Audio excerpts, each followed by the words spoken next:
All right, so we're doing a test. Let me check one thing. Okay, we're doing a test. This is the off-grid little device. You can see how it looks.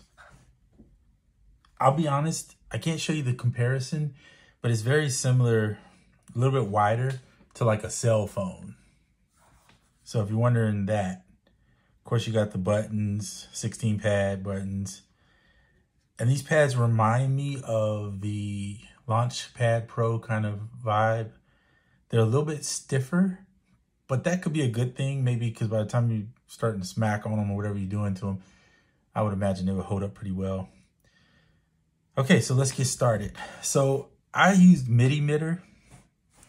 Oh, to turn it on, let's do that. So just hold that down. And it's trying to connect. You can see it flashing. So hit Midi-Mitter in this case, and I'm gonna turn it on, connect the device. Boom, now it's on. Okay, so now I'm connected. On the MIDI ports, I usually put network. This is what they showed on the website, so I just followed it. I renamed mine to BJ Off Grid, and then they obviously put Bluetooth on the end of it. Network session 1, so it's pretty cool. Device is connected. All right, so I'm gonna just close that out because I don't need it open right now. So I'm in Koala. Now you have to MIDI map it. You don't technically have to, but I think it's better if you do with this one. It's a little different in that essence. If you try to do the use MIDI, turn the use MIDI mapping off and start it at C2, it'll work, but it's not as fluid. And one thing about it is these two buttons are octaves up and down. So you can move through 16, you know, on up, so forth. But it only moves with 12. And I dislike that about it. I think they should move it at 16 so the page skips up. So when I MIDI map, I'll show you real quick. Settings, MIDI map. Technically, if I flip this way, I mapped it so it'd be the same as the way I would use it on my phone, right? I don't use my phone sideways. Generally have it this way. So you'll see like, this is actually the bottom right here. This is where it's at, right? You can't do it during the mapping. And I mapped this one to the play pause is what it is. And then this one to the record. And so that's pretty much all I did for the mapping. You don't have a lot of buttons you can use because this is octave, so you can't use that. This is like an XY pad type thing. And this one's you're connecting and to go between pages, which I'll show you in just a second. So you have, now it's mapped. I'm gonna try to, see it's actually not mapped right. Hold on a second. Now, this is what I'm about to show you. So if you press and hold this button, you'll see there's four rows of pads, right? This row is instruments, drums, and then they got MPE, I think is the last one. And then I forgot what this one is, but there are different presets already set up for you. Of course you can change the preset if you want. So I'm going to pick this one. That's going to be my drums. Okay. And you have to read online, which is another thing. I wish they would just give you like a little manual in the box. It would be kind of nice. They don't give you any paperwork. So you only get this and a little cable that looks like this. Hopefully you can see it. It's just basically a USB-C to USB, but they encourage you to use this cable, which is fine, right? Because you got to do your firmware update when you first get it. So basically, now it should be mapped right. Good. Because see, I fixed my own, I changed the mapping on this to put it here, right? And of course, different velocity settings and all that jazz. So now you see, let me see if I can turn it up.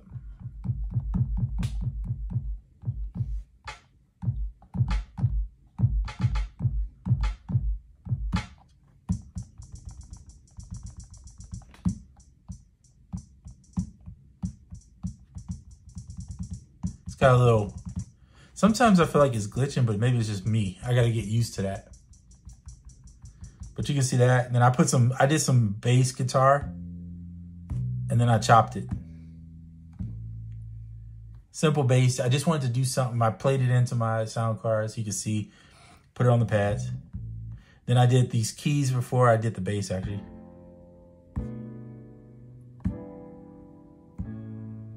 Now the bass was played live into there. The keys, the way I did that was pretty much, I opened up, and I did this on my phone and sent it over, but I opened up AUM.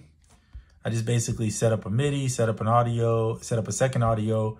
I routed the mix bus over, pretty simple. Put another mix bus over here. And then I put a IAA, right? So I could record directly into, and then I just use tonality. That's my standard. Now I'm not about to sit here and do all this, but I just wanted to show you. That's how I got the chords in. I use Pure Piano. It's pretty simple. You can get the chords in however you feel like you need to.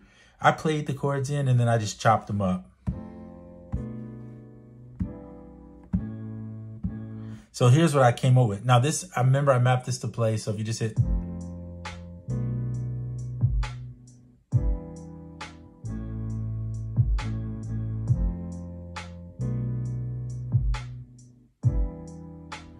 did all this on the phone, by the way. So I'm just showing you on the iPad because it's bigger and I'm using my phone to record. So that's the reason why it's like that. Okay, so there you go. And I hit play again and it paused it where it's at, or stopped it. So I'm not too far into this to give you a lot of details. So this video will be probably roughly, where are we at? 6 minutes. It'll be probably 10 minutes, maybe. But I just wanted to show you that you could, in theory, again, the octaves here, if you press the octaves, you'll see it lights up light blue. Hit it again, it's purple. It's just showing you different colors for the octaves. Now I'm going to go back to where I was. There we go, where it's just in the center. And so this is on C2, I think I said. Yeah, C2. So that's pretty much all there is. You move the octaves if you want to go up an octave. And what I do, like again, because it's only moving 12, which is kind of weird, you're left with not knowing where you're at. So if I hit that, you'll see now this one is my, but these are the next 12. So it moved it up to the top. So this page here, if I mapped it, would start here now instead of starting here. So that part's, I just hope they fix that soon. I'll be honest, because that's awkward. I could get used to it if I mentally just like teach myself to do that, but I think it's just better if they fix that.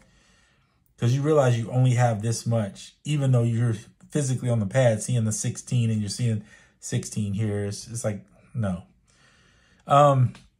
There's more to this, obviously. There's this, which is like some type of scales. You'll see this is like your, hold on. Let me do that again now, because there's all these different patterns. And this is the part I don't understand. I got to find a manual for this. I'm just going to keep going until I get back to the one I do understand, which is this. So if I was on some type of keys, I'm going to show you that again. Hold on. Press that. This is basically like do, re, mi, fa, sol, la, ti. Gotta stop hitting it. I'll have to go to piano to show it to you. Let me do that. Let me hold here, touch here, right? Because that was the piano. Now we're switching different. It's basically all these presets set up for you. So then you hit here. And then if I had, oops, I keep doing that. I don't fully understand this, but I'm going to say what I do know. Okay. Okay, so now let's map something here. Let's put an instrument in. I am going to do a one shot. Oops. Where is my cymatics? Okay, we're just going to get an instrument. We'll just put that one in. Load it. I'll have to go MIDI map it because I didn't MIDI map this portion of it. I'm just doing this on the fly, literally.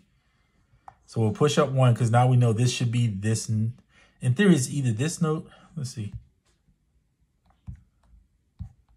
Okay, we'll do that.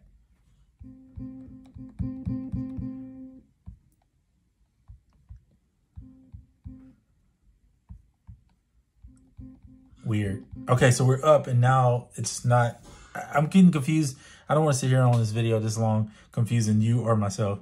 But we know this one's mapped to this note. We'll just leave that there. So sequence, Press that one. I'm gonna put the chromatic on.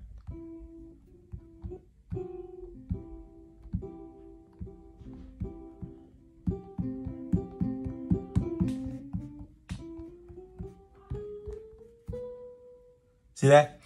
C, C sharp, D, D sharp, E, F, F sharp, G, G sharp, A sharp, B. And then that would be back to C, so on and so forth. So it's just the chromatic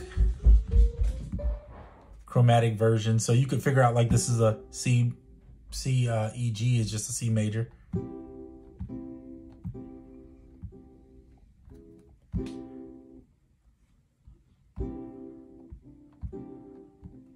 C9. That's, hold on, let me see if I can figure.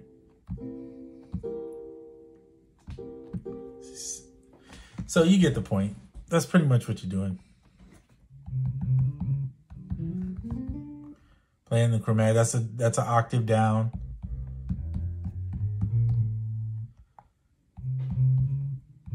So see how it's starting at C2? Play an octave back.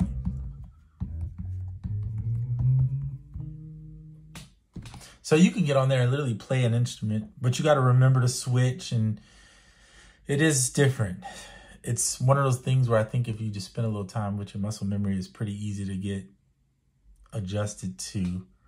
But I just wanted to start. I'm going to try to do more videos as I learn. I'm still learning, so if you enjoy it, bear with me as I learn. And if you ever get one, they shipped it really fast. Like, I'm serious. Like, I probably think I paid probably like $20 for the shipping, I want to say, maybe 25, and it was shipped like fast FedEx. It was dropped off today. I want to say it was maybe a week and a half at the most. Remember, it's coming from another country in the United States, so it's a little bit different. But man, the thing is amazing. And it's, I think the battery life they said was 12 to 16 hours. That's crazy. So anyway, and it's a little flashlight thing here that's supposed to indicate, and I think it flickers really like red or something when the battery is low. So it'll indicate and tell you when the battery is low. So you don't have to do a bunch of guessing on that. To turn it off, hold it for 2 seconds. That's it. And then it goes off, right? Turn it on. Just press this button here. It's pretty simple. I'm showing you some basics because that's all I know. Hold it for a second or two, and then it'll come on. And you see it's trying to connect. So when you turn it completely off, you got to go back in and then connect it. Now it's connected. Same principle we started with, okay? So there you have it. Press this button, go to the setting you want. Remember, you have 4 drum tracks, 4 instrument, and so on and so forth. Go back in here.